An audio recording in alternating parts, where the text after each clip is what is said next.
Hey everyone, welcome back to the IT Investor Podcast, the show where we help tech professionals like you turn your W2 income into lasting wealth through real estate. I am Pramod Gudishetty and Wally Taylor, my co host. Hi, Wally. How is it going? Doing good, man. It's busy as always. Getting ready for the Mother's Day weekend. We're gonna go out and take some paddle boards up to the Salt River near Phoenix here and spend the morning on the river. My wife really enjoys that. Kids will fish and swim, and then we'll go spend some time with her parents close by too. So that's what's going on my end. How about you? I mean, it's kind of pretty much the same. Work is pretty normal, light, luckily. Had some good accomplishments with my Databricks development. Just completed the prototype solutioning for the client. And next week, we are planning on to present that solution, which I'm excited. But more excited is about this weekend, which is the Mother's Day. Even I got to plan something. Haven't yet, which is my bad. And I'm talking to my teenage son also to come up with some ideas just to help me out over here. Yeah. Well, you got Yeah. you got 2 days left. Yes. Oh, yeah. Okay. Anyways, so today I wanted to tell you that we are diving into one of the most powerful and often overlooked wealth building levers in real estate, which is forced depreciation. Now, most people think appreciation is just about waiting for the market to go up. But what if I told you you can create appreciation, right? That's a big thing, right? So in real estate, there are two types of appreciation, the natural and the forced appreciation. Natural appreciation is also called as an organic appreciation, and this happens over a period of time. The property value increases with the market. The contributors for this scenario could be the inflation, the population growth, the surrounding real estate development, and job growth, and many other things. On an average, it is seen the single family home values increase about 3.5% over a year. And if you hold a home long enough, say for about 20 years, you could double the value of that house. But here is the kicker. Forced appreciation doesn't wait for the market. You as an investor can control it. Yeah, so let's break this down. For example, for single family homes, appreciation could come from smart improvements. Right now, we're doing a bedroom addition at my house. You could do things like upgrade your kitchen, new cabinets, stainless steel appliances, things that make the home just look nice to the next person you might want to sell the home to. We'd call it a cosmetic facelift. Yes, I have done this myself back in 2012. I renovated a townhome in Northern Virginia and saw a 20% bump in value within 18 months just by modernizing the interiors and improving curb appeal. That's awesome. 20% in 18 months. It's a nice increase. The real appreciation power play in multifamily real estate is this forced appreciation, because appreciation with commercial real estate is not based on market comps. It's based on pretty simple math, specifically using your NOI and the cap rate. Okay, I know you have come up with some new buzzwords, the NOI and cap rate. Let's see what NOI is. So NOI is also called as a net operating income, and it is calculated just by the difference of total income what you make minus the expenses. And the cap rate or the capitalization rate, it is a metric used in real estate to measure the potential return on an investment property. And cap rate formula is net operating income divided by the property value. So let's say you're working with a property that generates 100K in net operating income and your local cap rate is 5%. So that means the property is worth 2 million. That's right. So here's where the magic happens. If you increase your NOI by, say, just $10,000, maybe by upgrading a few units or adding paid laundry, your new NOI is 110K, right? So if your cap rate is still sitting at 5%, the new property value goes to 2.2 million, and you've increased that property value by $200,000. That's how you force appreciation. You can think at it again as a 10K increase in income results in 200K in value. If you keep doing that year after year, raising your rents, cutting waste, finding ways to kind of optimize the operations of the building, you could increase NOI by 50K over 5 years, and the new property value is now $3 million. Or you can think about it of 150K NOI divided by 5%, $3 million. You brought the property at 2 million, which means you just increased the value of that building by $1 million. That's really cool to think you can raise property by $1 million over the course of just 5 years without waiting on the market to see what the market's going to do. That's not just speculation. That's simple math. Wow, this is great, Wally. I mean, suddenly everything becomes more efficient and easier to see. Yeah. So let's talk about where people actually mess this up, because not every rehab turns into gold, if you will. One big mistake a lot of people do, I shouldn't say a lot of people, a lot of syndicators might do, especially starting out, is the over improving the property. If you make a property too fancy for the area, let's say it's a C-class neighborhood, but you try to go throw in granite countertops and high-end appliances, you can't really expect to get that rent bump that you're looking for, because you can only charge what the market in that area is willing to pay for that rent. And all that improvement money is really, it's gone. Another bad assumption people make is they underestimate how long it takes to renovate a unit, or even just get new tenants in at those higher rents. They forget that doing the construction while tenants in place is also, it's a hard thing to do. Exactly. And if you don't have a solid property manager or a contractor, the whole project can spiral, and you got to manage this like a business, because it is a business end of the day. Yeah. Another thing too is those aggressive rent increases in that first year. A lot of syndicators, particularly new ones, just assume that, hey, if we're making these improvements year one, we can suddenly raise our rents to whatever the market rent is in our complex, and maybe that's just not ready to happen yet. Pushing those rents by 10 or 15% that first year, just because you added some new appliances, that doesn't always work out that way.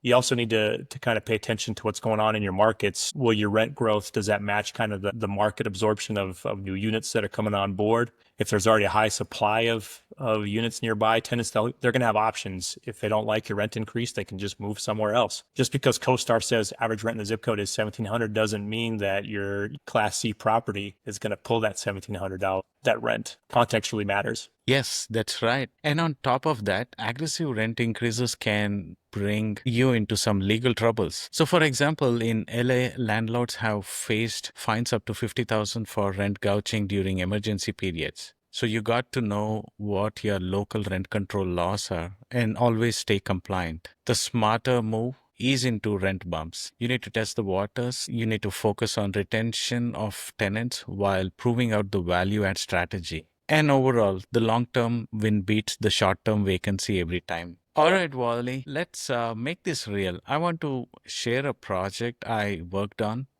It was our first property in Virginia. It's a 12 unit, two bed, one bath in Portsmouth, Virginia, that I acquired in January of 2022. Okay, yeah. So tell me about this deal, Pramod. Was it turnkey, ready to go, or did you have to do some work? It's far from it. It actually came from a local broker as a classic value add opportunity, Wally. So the property was presented to us when the roof was falling apart, the siding was rotted, the parking lot had potholes, and you could swim in it.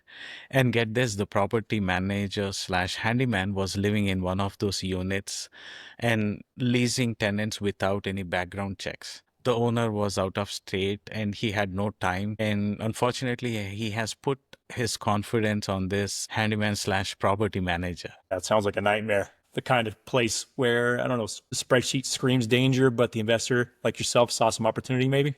Yes, exactly. That's right. So we were able to negotiate the purchase price for 900,000. As soon as we closed, we went to work on it to first fix the roof and the siding, which costed us about 20 grand. It immediately changed the way the tenants saw us. They felt respected because the previous owners had neglected everything. That's such a huge part of being a syndicator, right? Is you're improving these properties to increase your rent, but if you can increase that relationship and build that community for your tenants, that's kind of that hidden ROI, that tenant goodwill. Yes, totally, I agree.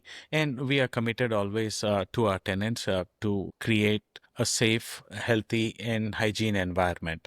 That's always been our mission. So, back to this deal. After the roof was fixed, the siding was fixed, we brought in regular cleaning services, improved the hygiene, and raised the standard. So after a couple of months, the old manager quit honestly, and it was a blessing. We hired someone who aligned with our vision, who does the background checks, the responsive maintenance, and the better leasing in a much professional way, to say. That's awesome. What about the units themselves? improvements made there? Yes, a great question. As tenants were moving out, and we had to unfortunately let some of the tenants go because obviously they were creating some trouble or maybe not making on time payments. So, as these tenants were moving out, we took one unit at a time and did some light modifications. We installed the LVP flooring and also did some cosmetic rehabs like painting of the unit and the cabinets. We made sure we were budgeted between about 5,000 to 7,000 per unit. And that allowed us to raise the rent from $800 to $1,000, which is a 25% increase instantly. That's a nice rent bump. What are they renting for now? I'm curious. Yeah, today after 3 years, they are going in for $1,200. That's $400 more per unit, and for 12 unit, that adds up to 4,800 or 5,000. Let's make it, and for an year, we are increasing the revenue by about 60,000. So when we purchased the property, the NOI was 62,000, and today the new NOI is 62 plus 60,000, which is 122,000. It's a nice increase. All right, data guys, run the numbers real quick. The area that the apartments are in, where it's a 7% cap. What's the valuation there? Time's up. 1.7 million dollar valuation, up from 900K. That's almost double. That's 800K gain in value. Way to go, Pramod. Yes, that's right. And that's the power of buying right? And executing the plan and treating real estate like a business. And of course, it wasn't always smooth, but every tech pro listening to this can do the same with the right mindset and the team. All right, Wally, now let's break it down with real world multifamily examples. So, if you're looking to boost your property value, what are the proven strategies? So, some of the proven strategies can be you need to introduce some desirable amenities, think like fitness center, picnic spots, or on site laundry. The other strategy could be improving the curb appeal in the common areas with fresh landscaping, new paint, or updated signage. And interiors, you can obviously renovate each of the units with new flooring, quartz countertops, and energy efficient lighting. Sure, yeah. The goal isn't to go overboard. It's about maximizing that ROI.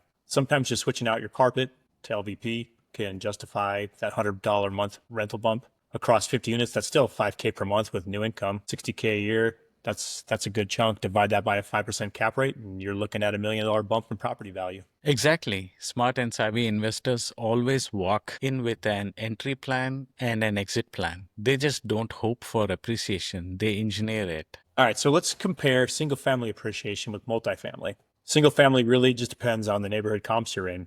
Your neighbor sells low, and suddenly the appraisal on your own home could go down. Yeah, and multifamily, on the other hand, is much different. It's more like SaaS or you're valued on your recurring income. So if you increase the net operating income, as we have discussed earlier, you increase the value. It's that plain simple. And that's why us tech pros get this, because this is a lot like optimizing your code. You debug, you refactor, and boom, more efficiency, better output. Yes. So to recap, forced appreciation is about creating value. You don't wait for the market. You manufacture equity through improvements, efficiency, and smarter operations. The cool part, you don't need to swing a hammer. You could partner with experienced operators who specialize in value add projects.